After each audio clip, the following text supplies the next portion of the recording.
قربان جان با چند قد دوستون نداری؟ قدی موی سری اتا ای آخه سری اتای ما کلای کو؟ طوری سر شده نظر نداشتیم آخه برای موی سر شد بعد شمیگل جان خمون با تیلفون گف زده سیم او چد نفهم بود نه گوشم در نواشنیک دارم خیال میکنه که موزیکا گوش کردستم آه شمیگلی ماما با خاطر همی شوستری اگه تر دوست داشتم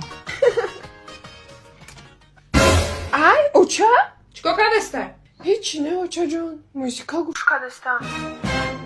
بتکو گوش کنم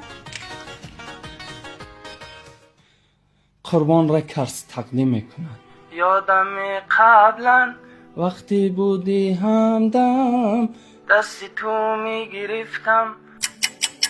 ای راهی دراز رفتنش آسانه دل مستی دیدار دوست چه قدر دانه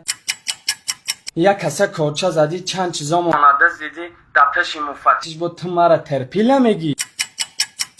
ای مادره کی جان و دلی من فدایت امشب مرا چی نگین مگر نیزی خان یک بار حالی مرا بینین قربان جان ما امشب میگلم دیگه باید نگو اوچا ما خوب بود او چایت را